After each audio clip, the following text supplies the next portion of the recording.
SwissBorg is the official partner of my channel where you can buy, sell, hold, and more importantly stake your cryptocurrencies. You can even earn yield on your stablecoins. Sign up with my link and you'll earn up to $100 worth of their native token CHSB just for depositing €50 worth of crypto. SwissBorg.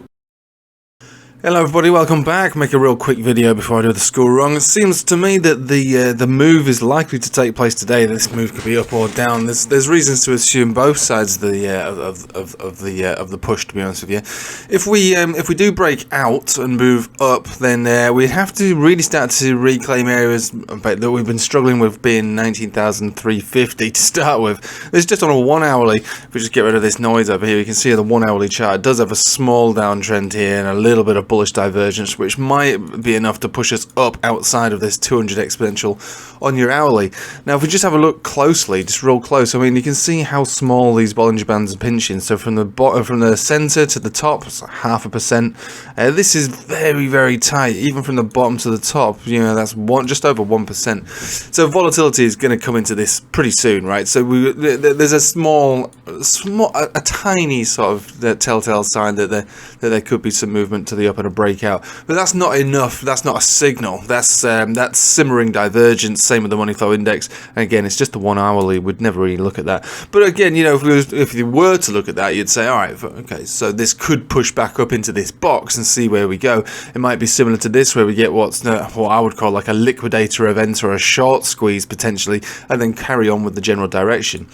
Same as we were saying yesterday, though, on the 4 hourly, we are looking to form a short signal. It's still not kicked in yet. The Chiku span got into the cloud and bounced back out again. So we've not closed the candle body below this 18,900 or so, which is what it would take for a 4 hourly short signal to be generated. So that's not happened yet. But if we do get closures below 18,900, I would say that short signal would definitely be set in stone, and we'd be looking for that to play out over the week.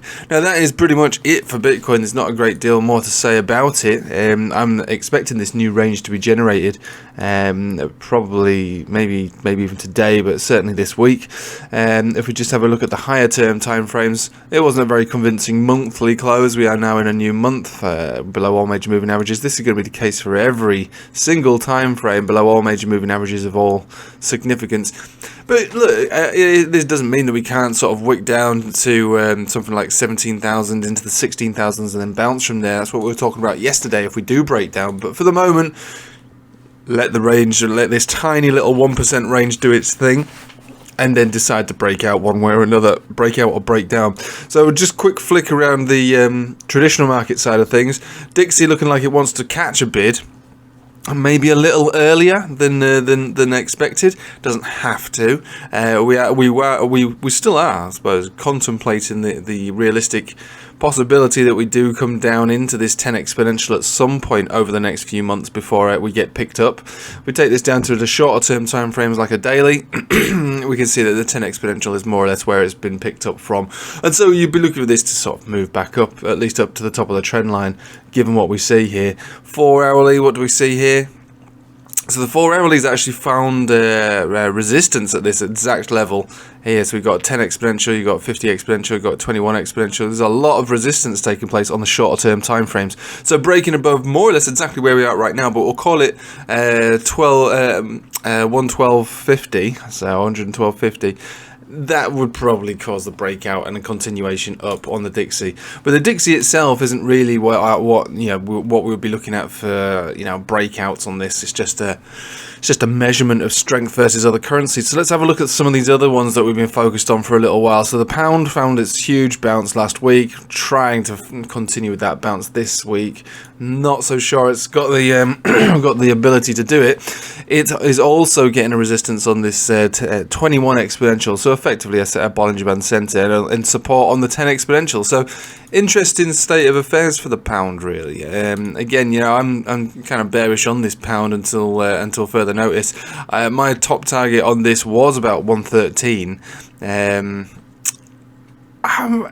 Look, I'm not married to the idea of it breaking down from this area, which is just short of 113. If we do break out, then 114.3, and then back down again. Euro's found strength, and it's found resistance on this exact level here, which is 98.4. Look, if we break out from here, then we move up back to close to parity. Probably be looking for about 99.5. That would make a lot of sense, as well, as parity appears to be the new top here. As Nasdaq futures still down a little bit. Again, until the American markets open, there's really not much to be said about this. There is a very good chance that we do find a bounce around this exact level, but until the American markets open, we can't really say for certain. This is a historical horizontal level, and if we bounce from here, then we get part of that last bounce before the crash type vibe.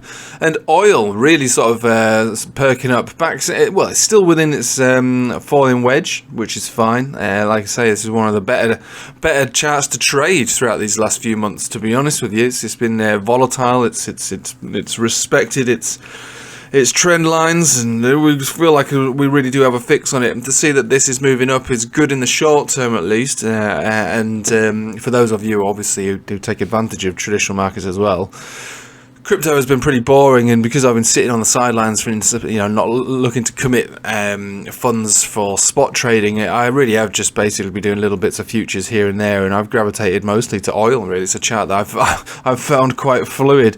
So yeah, still within here, and the idea is that if we get a breakout from here, then that is the one that moves us up to 104, 105, and yeah. But for the moment, it's still more or less within this formation. But the fact that it's moving up might mean that we continue down for the Dixie for a little bit. But again, until American markets open later on today, I'm still very much on the sidelines here.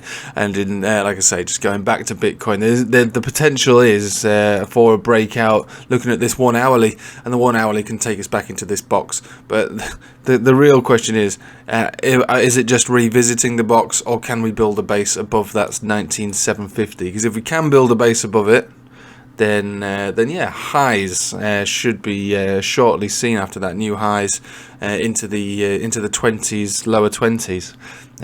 Obviously back up to this area around here, but probably higher than that. Like I say, until the new range is established one way or another, the Bollinger Bands are pinching so tight. We don't have the short signal. We do have subtle divergence. So there is, at this very moment in time, more evidence to suggest a breakout on the very shorter term time frames, but whether we have follow through after that point is that's open for discussion. Again, sitting on the sidelines, waiting for the markets to open, do what they want to do. There's a Fed meeting today as well. That's going to have an impact on markets.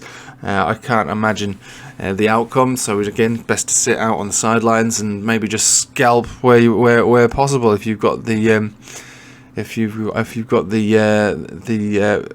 futures all set up for you to do that. But again, I'm not looking to commit any capital to this market. It's not very convincing. It's not a very confident range at the moment either way, and only until we start to see some real signs of life will I actually start to pour some decent money back into this market. But for the moment, more or less sitting flat, waiting for a range to be decided. Anyway, I'll leave it with you there. Thank you for watching. Hope you have a nice day. Take it easy.